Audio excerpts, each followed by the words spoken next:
नमस्कार, बहुत स्वागत है आपका न्यूज़ 18 के डिजिटल प्लेटफॉर्म पर। मैं हूं प्रशांत कटारे और मेरे साथ मौजूद है मेरे साथी आनंद। और आज हम फिर बात कर रहे हैं ईरान इजराइल अमेरिका युद्ध की। और इसमें सबसे बड़ा अपडेट जो आपको बता दें, दरअसल जो नए सुप्रीम लीडर हैं ईरान के, मुस्तफा खामनेई, उनका पहला संबोधन आया है सुप्रीम लीडर बनने के बाद। और ये संबोधन एक एंकर के जरिए पढ़ा गया है, और लेकिन इस संदेश में बहुत कुछ छुपा है। ये बता रहा है कि तनाव अभी खत्म होने वाला नहीं है, तनाव और बड़ा होने वाला है। ईरान जो करने वाला है आगे, उसका खामियाजा हो सकता है, कोई नुकसान इजराइल और अमेरिका को भुगतना पड़े। संदेश दे दिया है कि जो शहीद हैं या जो बच्चे हैं, उनकी जिनकी जान गई है, उनका बदला लिया जाएगा। दूसरा, खाड़ी में हमले लगातार जारी रहेंगे, यानी कि जो देश अमेरिका के समर्थन या अमेरिका के लिए अपनी ज़मीन इस्तेमाल करने दे रहे हैं, वहाँ भी अभी हमले जारी रहेंगे, यानी किसी भी सूरत में यहाँ तनाव घटता हुआ नजर नहीं आएगा। और तीसरी बात, जो स्टेट ऑफ हॉर्मूज का जिक्र हो रहा है, उस पर बड़ी साफ लकीर खींच दी है मुस्तफा खामनेई ने। वो कह रहे हैं कि स्टेट ऑफ हॉर्मूज बंद ही रहेगा, वो किसी भी सूरत में खोला नहीं जाएगा, यानी कि तेल सप्लाई पर बहुत बड़ा असर पड़ने वाला है। इसके अलावा आपको ये भी बताएंगे आज की जो बड़ी अपडेट है कि आखिर क्या तीन बड़ी शर्तें क्या हैं यहाँ पर ईरान की। शुरुआत करते हैं। सबसे पहले आनंद, ये बताइए, बड़ा महत्वपूर्ण है जो बयान आया, उसमें क्या बड़ी बातें हैं। दूसरा ये कि स्टेट ऑफ हॉर्मूज तो सबसे बड़ी चिंता का सबब बन जाएगा अगर जो लाइन ले रहे हैं मुस्तफा खामनेई। बिल्कुल, देखिए, दरअसल जो ईरान के जो नए सुप्रीम लीडर बने हैं मुस्तफा खामनेई, इनका ये बयान ये दर्शाता है कि ये युद्ध जो है कि अभी और विस्तार लेगा और बड़ा होगा, क्योंकि इनके बयान में कहीं भी कुछ ऐसा देखने के लिए नहीं मिला है, कोई ऐसा वर्ड नहीं मिला है। क्योंकि ईरान लगातार, या फिर ईरान के जो मंत्री है, अधिकारी है, वो लगातार बोल रहे थे कि अमेरिका के सामने ईरान नहीं झुकेगा। वो बयान में ये असर दिख रहा है, मुस्तफा खामनेई के बयान में भी यही दिख रहा है। और ऐसे समय पे बयान आया है जिस समय में तनाव बढ़ता ही जा रहा है। 13वां दिन है मिडिल ईस्ट में, जिस तरीके से युद्ध चल रहे हैं इन तीनों देशों के बीच में, और अरब देश बीच में पिसा रहा है।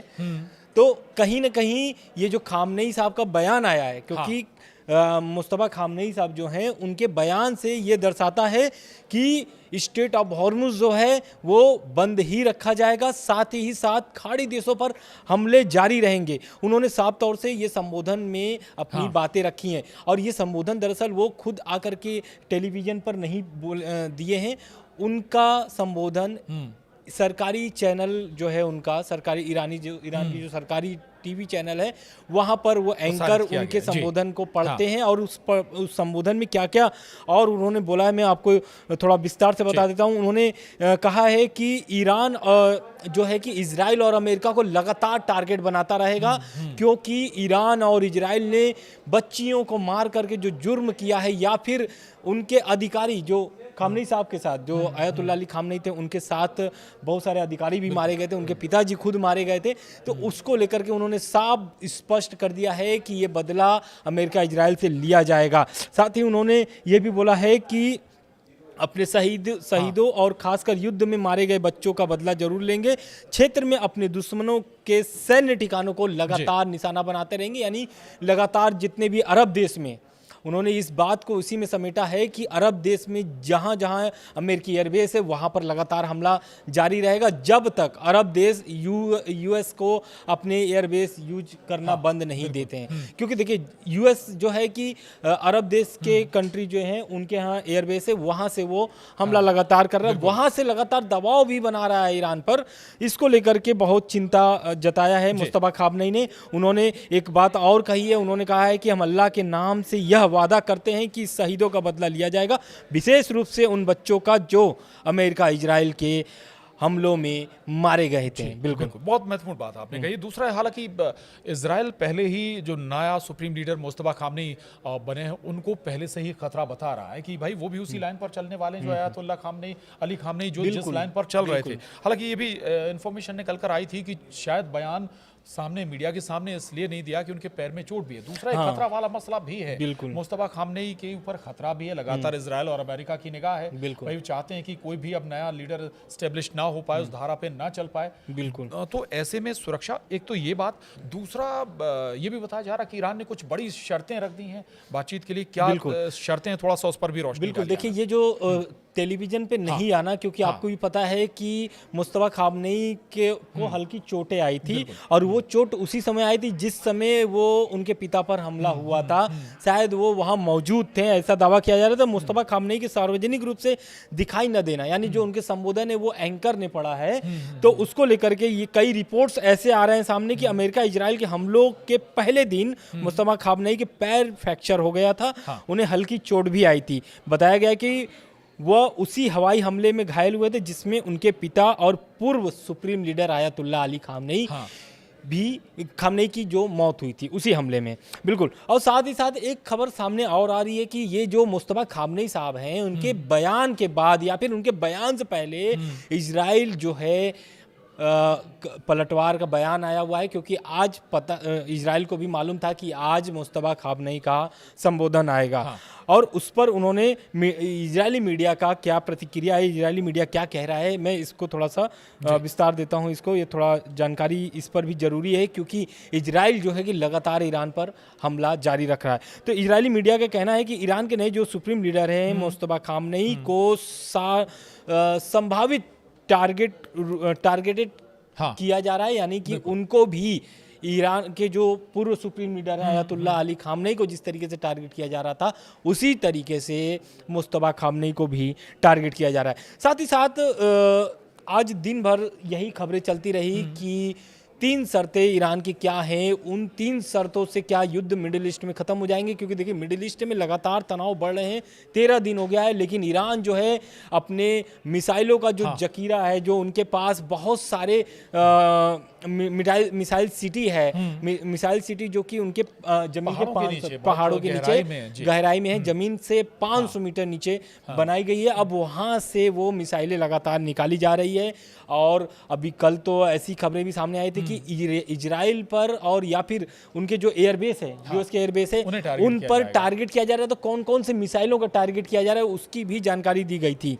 अब रह गई 3 शर्तें की, तो वो 3 शर्त जो है ईरान के जो राष्ट्रपति हैं मसूद पेजेस्कियान ने, उन्होंने दरअसल सोशल मीडिया प्लेटफॉर्म पर एक्स पर एक पोस्ट डाला है, और उन्होंने उसमें लिखा है कि रूस और पाकिस्तान के नेताओं से बात करते हुए मैंने इस इलाके में शांति के लिए, यानी कि मिडिल ईस्ट में शांति के लिए ईरान के वादों को फिर से पक्का किया है। यानी कि उन्होंने 3 शर्तें रखी हैं। पहला शर्त यही है कि ज़ायोनी शासन, यानी कि इजराइल और अमेरिका की वजह से शुरू हुई ये लड़ाई जो है कि ख़त्म करने का एकमात्र तरीका यही है कि कानूनी अधिकारों को पहचानने, मतलब कि एक तरीके से उनका ये कहना है कि जो अधिकारी हैं उनको मान्यता दें, साथ ही जो इस युद्ध में जो ईरान को नुकसान हुआ है उसका भरपाई करें, साथ ही भविष्य में किसी भी हमले के खिलाफ अंतर्राष्ट्रीय गारंटी देना होगा। ये 2 चीजें समझनी हुई। एक तो ईरान भरपाई मांग रहा है जो नुकसान हुआ है। जितना नुकसान हमें लगता है हथियारों का जितना इस्तेमाल ईरान कर रहा है, उससे कहीं ज़्यादा अमेरिका और इजराइल कर रहे हैं, और बड़े हथियार इस्तेमाल हो रहे हैं। कहीं ज़्यादा खर्चा ईरान और इजराइल और अमेरिका का यहाँ पर हो रहा है। लेकिन मैं थोड़ा सा और दूसरी जगह जाऊँगा। स्ट्रेट ऑफ हॉर्मुज़ जो इस वक्त सबकी चिंता का, विश्व बिरादरी की चिंता का विषय बना हुआ है आनंद। चिंता इसलिए भी है कि चूंकि तेल से अर्थव्यवस्थाएं चलती हैं, विश्व अर्थव्यवस्थाएं, और अगर तेल ब्रेक होता है, तेल का आयात देशों में ब्रेक हो जाता तो सब मशीनरी रुक जाएगी, वाहन रुक जाएंगे, फ्यूल रुक जाएगा, घर की गैस, घरेलू गैस तक पर असर पड़ रहा है। असर देश में हम देख रहे हैं, और ये साफ कह रहे हैं जो मुस्तफा खामनेई हैं कि स्ट्रेट ऑफ हॉर्मुज़ किसी भी सूरत में खुलेगा नहीं, खुलने नहीं देंगे। तो फिर समझिए कि विकल्प क्या है आपके पास। क्या ऐसे में इजराइल और अमेरिका को बैकफुट पर आना पड़ेगा? बिल्कुल। देखिए अब ये तो, क्योंकि देखिए अमेरिका देखिए ताकतवर देश है, बहुत ताकतवर से देश है, और उसको हम जानते भी कि उनके पास किस का हथियार है। अभी तो फिलहाल वो दबाव बना करके ईरान को रिजिम चेंज करने का वो जो सपना लिए हैं वो करने में सफलता हासिल कर रहे हैं। हालांकि इसमें जो खबर सामने आ रही है आज की, मुस्तफा खामनेई साहब के बयान के बाद, या फिर उनके बयान के आशंका जो थी कि इसी टाइप से बयान आएगा, उसको लेकर के आईआरजीसी का एक्शन क्या दिख रहा है स्ट्रेट ऑफ हॉर्मुज़ में, तो दरअसल वहां पर अमेरिकी तेल टैंकर को फिर से निशाना बनाया गया है, और आईआरजीसी का जो एक तरीके से उन्होंने चेतावनी दिया था उसका पालन नहीं किया गया है। अमेरिकी जो जहाज या फिर उनके जो टैंकर हैं वे उनके चेतावनी का जो मतलब उन्होंने चेतावनी दिया था उसका वो पालन नहीं कर रहे हैं। यही कारण है कि स्ट्रेट ऑफ हॉर्मुज में अमेरिकी जहाज़ों पर फिर से ईरान की तरफ से हमला हुआ है। वहीं कुवैत के इंटरनेशनल एयरपोर्ट पर भी हमला हुआ है, वहाँ पर कई जो ईरानी ड्रोन है वहाँ देखे गए हैं। साथ ही दुबई के डाउनटाउन में भी जोरदार हमला हुआ है, धमाका हुआ है, आवाज़ सुनाई दी गई है। साथ ही यरूशलेम में सबसे बड़ी खबर, क्योंकि देखिए इजराइल लगातार इस पर बोल भी रहा था कि इजराइल का कहना था कि ईरान जो है हमला कर रहा है और यरूशलेम भी उसके टारगेट में आ रहा है। तो ये ईरान की ओर से फिर से इजराइल के यरूशलेम में बड़ा हमला किया गया है। यहाँ पर युद्ध सायरन की जो है कि आवाज़ सुनाई दी गई है, भीषण धमाका भी सुनाई दिया गया है। तो समझिए कि ईरान जो है कि लगातार इजराइल पर टारगेट कर रहा है। और ये एक बात और आपको समझा देते हैं, क्योंकि इजराइल जो है, जो भी ईरान से मिसाइल दागा जाता है, लगभग 1600 किलोमीटर या फिर 2300 किलोमीटर ऐसा उनकी दूरी है, लेकिन इन दूरियों को तय करते हुए 12 मिनट में जो है कि ईरान का जो मिसाइल है वो इजराइल पर गिरता है। लेकिन इस सफर में 12 मिनट के सफर में 5 लेयर से गुजरना पड़ता है ईरान के मिसाइलों को। और यही कारण है कि एक भी मिसाइल अगर इजराइल में गिरता है तो ईरान इस पर बहुत बड़ी जीत मानती है। क्योंकि इसके लिए ईरान पर करता ये कि एक साथ बहुत सारी मिसाइलें दागता है ताकि जो डिफेंस सिस्टम है वो ब्रेक हो जाए। दूसरा, अभी यरूशलेम का आप जिक्र कर रहे थे, अभी हमारे ख्याल में शायद हम चर्चा कर रहे थे कि यरूशलेम में अल अक्सा मस्जिद को लेकर साजिश रची जा रही है। ईरान की तरफ से भी ये इशारा किया गया था कि भाई हमला इजराइल ही करेगा अल अक्सा मस्जिद पर, जो 3 सबसे बड़े धार्मिक स्थल हैं मुस्लिमों के, उनमें से एक अल अक्सा मस्जिद मानी जाती है, ठीक है, और उस पर हमला खुद इजराइल करेगा और आरोप लगाएगा ईरान। बिल्कुल, ये ईरान का आरोप था, लेकिन हालांकि इस पर इजराइल का भी स्पष्टीकरण आ गया। इजराइल ने भी साफ तौर से बोल दिया है कि ये जो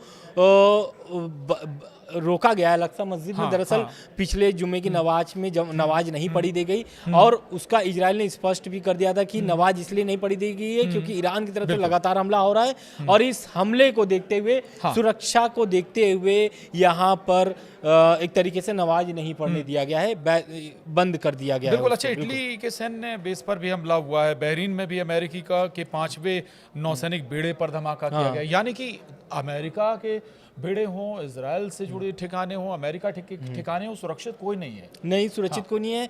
और आज जो मुस्तफा खामनेई का बयान आया है उससे ये समझ में आ गया है कि ईरान जो है कि अब हमला जो है अपना और तेज करने वाला है, क्योंकि 13 दिन के बाद भी देखिए ईरान डटा हुआ है, युद्ध में लगातार हमले कर रहा है। और मुस्तफा खामनेई यानी कि ईरान के जो सुप्रीम लीडर है वो खुद इसके समर्थन में है, क्योंकि मसूद पेजेश्कियान ने 3 शर्तें रखी हैं। और इसके पहले भी आप समझिए कि ये जो शर्तें हैं, इस शर्त से पहले भी जब बात हो रही थी जेनेवा में या फिर ओमान में, जब यूएस और ईरान की जो बैठक चली थी उसमें भी बहुत सारी शर्तें रखी थी ईरान ने कि भाई अगर आपको शर्त रखनी है तो पहला शर्त उन्होंने यही रखा था कि भाई जो है कि मेरा जो मिसाइलें हम बना रहे हैं वो बनाते रहेंगे। साथ ही परमाणु प्रोग्राम पर बात करेंगे, क्योंकि उनका परमाणु प्रोग्राम JCPOA की अगर बात करें 2015 में JCPOA के तहत जो बातचीत हुई थी वो फिर से वही चीज को दोहराना चाहते थे, लेकिन बात नहीं बनती है। आज देखिए युद्ध का 13वां दिन है, 13वें दिन भी मसूद पेजेश्कियान जो है ईरान के राष्ट्रपति, वो फिर से 3 नए शर्तें रखे हैं और ये 3 नए शर्त अगर मान लेता है अमेरिका इजराइल